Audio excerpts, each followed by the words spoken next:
Hello everyone, welcome back to the Rana academy. आज के lecture के अंदर हम क्लास 9th आईसीएसई फिजिक्स का जो चैप्टर 4 है उसके बी पार्ट का नेक्स्ट टॉपिक करेंगे जिसका नाम है 14 बैरोमीटर। बिना कोई टाइम वेस्ट किए चलिए शुरू करते हैं।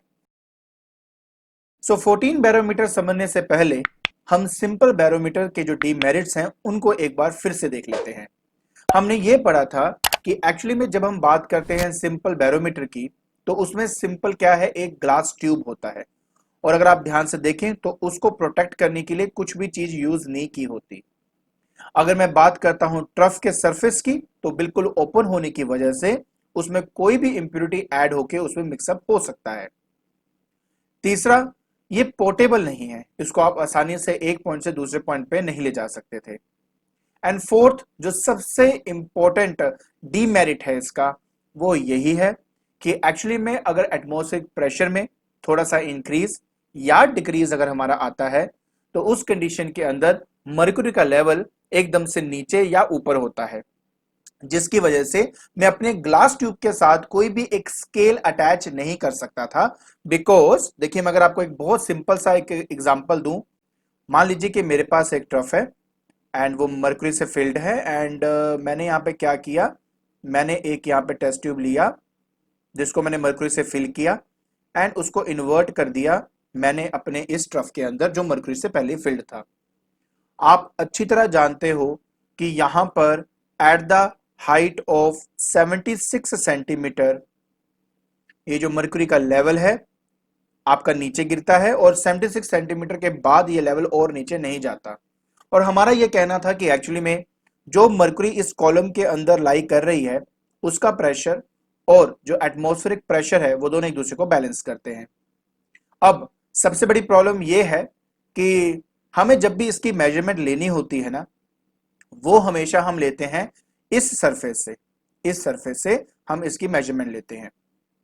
मान लीजिए किसी वजह से बाहर का एटमॉस्फेरिक प्रेशर आपका कम है, तो बाहर का अगर एटमॉस्फेरिक प्रेशर कम होगा तो यहां से मर्क्यूरी आपका नीचे की तरफ फ्लो करेगा और यहां पर जो आपका मर्क्यूरी का लेवल है वो इंक्रीज हो जाएगा।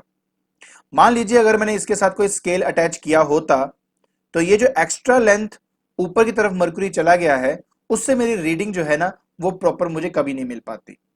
कहने का मतलब ये है कि अगर आप कोई स्केल अटैच कर देते तो जो जीरो है स्केल का वो कभी भी आपका कॉन्साइड नहीं करता इस सरफेस के साथ। तो ये जो प्रॉब्लम थी ये ठीक हुई इन 14 बैरोमीटर। तो चलिए अब आपको दिखाता हूं कि 14 बैरोमीटर क्या होता है और वो कैसे वर्क करता है। तो ये है आपका 14 बैरोमीटर। सबसे पहले आपको बता दूं कि 14 बैरोमीटर जो है वो आपका मॉडिफाइड फॉर्म है एक सिंपल बैरोमीटर का। अब हम इसके बारे में देख लेते हैं। इसके अंदर हमारे पास एक ग्लास ट्यूब होता है जो कि लगभग 90 सेंटीमीटर का होता है और ये एक एंड से बंद होता है। देखिए एक एंड से क्या है, ये आपका बंद है। इसके अंदर हम मर्क्यूरी को डालते हैं और मर्क्यूरी डाल के उसको इन्वर्ट करके इस वेसल के अंदर डाल देते हैं जिसका नाम है सिस्टर्न। क्लियर? अब आगे देखिए। अब हमारा सबसे बड़ा प्रॉब्लम क्या था, जो फर्स्ट प्रॉब्लम था या फर्स्ट डीमेरिट था वो ये था कि ये सिर्फ एक ग्लास ट्यूब है और इसकी कोई प्रोटेक्शन नहीं थी। तो इसको प्रोटेक्ट करने के लिए हम यहां पे ब्रास ट्यूब का इस्तेमाल करते हैं और खास तौर पे उसके अंदर एक स्लिट भी बनाया जाता है जिससे हम आसानी से और जो मेरा मर्क्यूरी का लेवल है वो इंक्रीज हो रहा है या डिक्रीज हो रहा है वो आसानी से देख सकते हैं। उसके बाद इसके साथ लगाया जाता है एक स्केल। ऑफ कोर्स इस स्केल को हम कहते हैं मेन स्केल। और सबसे बड़ी बात, एक एक्यूरेट रीडिंग पाने के लिए मतलब up to second decimal place हमें अगर वो जानना है, अगर हमें पता करनी है उसकी रीडिंग को, तो उसके लिए हम वर्नियर स्केल का इस्तेमाल करते हैं। अब ये वर्नियर स्केल को मैं अपने मर्जी से ऊपर या नीचे ले जा सकता हूं और मैं यहां से आसानी से रीडिंग ले पाऊंगा। चलिए अब मैं आपको बताता हूं इसके सेकंड पार्ट के बारे में। अगर आप नीचे देखेंगे तो यहां पर एक फ्लेक्सिबल लेदर बैग होता है और सबसे बड़ी बात वो अटैच होता है एक स्क्रू के साथ। स्क्रू को हम टाइट करके या लूज करके मर्क्यूरी के लेवल को ऊपर नीचे कर सकते हैं। और इसके अंदर अगर मैं और ध्यान से देखूं तो मुझे क्या मिलता है, मुझे मिलता है एक आइवरी पॉइंटर। सबसे बड़ी बात, ये जो टिप है ना मेरे आइवरी पॉइंटर का वो एक्चुअली में लेवल्ड होता है मेन स्केल की रीडिंग के साथ, that is zero of the main scale of the reading के साथ, बिल्कुल इसके साथ लेवल्ड होता है। तो एक्चुअली में रीडिंग लेने के लिए मुझे पता क्या करना पड़ता है, स्क्रू को टाइट या लूज करके ये जो मर्क्यूरी का लेवल है ना, मुझे इस टिप के साथ ना टच करना होता है, बस एग्जैक्टली मुझे यही करना होता है इस 14 बैरोमीटर के अंदर। चलिए मैं आपको थोड़ा आगे इसके बारे में बताता हूं, लेकिन अब आप ये बात समझ गए हो ना कि इसके अंदर एक एवरी पॉइंटर होता है जिसका जो टिप है वो zero of the main scale के साथ कॉन्साइडेड होता है प्रॉपरली। अब आगे देखिए, अब हम क्या करते हैं कि अगर मैं स्क्रू को टाइट या लूज करता हूं तो उसके साथ जो ट्यूब के अंदर के जो मर्क्यूरी है ना, उसके लेवल को भी आप इंक्रीज या डिक्रीज कर सकते हो। तो ये बात प्लीज हमेशा याद रखना, ठीक है, कितना इंक्रीज या डिक्रीज आप कर सकते हो।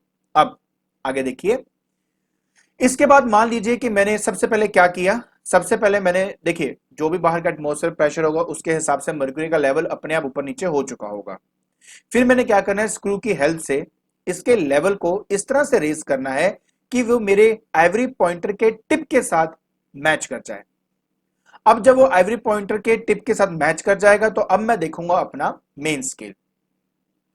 अब मेन स्केल के अंदर एक्यूरेट रीडिंग पाने के लिए हम अपने वर्नियर स्केल को ऊपर की तरफ लेके जाते हैं। पता है सबसे इंपॉर्टेंट बात, ये बात हमेशा ध्यान रखना कि ये जो लाइन आपको दिख रही है ना इसकी, ये एक्चुअली कोइंसाइड करना चाहिए with the upper meniscus of this mercury. मतलब ये कि ये लाइन बिहेव करना चाहिए इस मेनिस्कस का एज अ टेंजेंट, ठीक है, एज अ टेंजेंट बिहेव करना चाहिए, बिल्कुल टिप पर ये आपका टच होना चाहिए। बस अब क्या रह गया, अब मुझे सिर्फ मेन स्केल की रीडिंग देखनी है और वर्नियर स्केल की रीडिंग देखनी है, और ऐसा देखकर मैं ये पता कर लूंगा कि एक्चुअली में कितने सेंटीमीटर ऑफ मर्क्यूरी उस ट्यूब के अंदर आपका लाई कर रहा है, और उसके लेवल को देखकर मैं आसानी से आइडेंटिफाई कर सकता हूं या वेदर फोरकास्ट कर सकता हूं कि एक्चुअली में अब जो मौसम आने वाला है वो एग्जैक्टली कैसा है। आई होप आपको ये 14 बैरोमीटर समझ में आ गया होगा। ठीक है, तो आज के लेक्चर के अंदर हमने स्टडी किया 14 बैरोमीटर के बारे में। एक्चुअली में जो सिंपल बैरोमीटर में जो डीमेरिट्स थे उसको मॉडिफाई करके ये 14 बैरोमीटर आपका बनाया गया था। आई होप आपको इसकी कंस्ट्रक्शन और किस तरह से रीडिंग ली जाती है वो आपको समझ में आ गया होगा। अगर आपको मेरी वीडियो पसंद आ रही है तो please like it, share it and subscribe it. आज के लिए बस इतना ही। Thank you so much.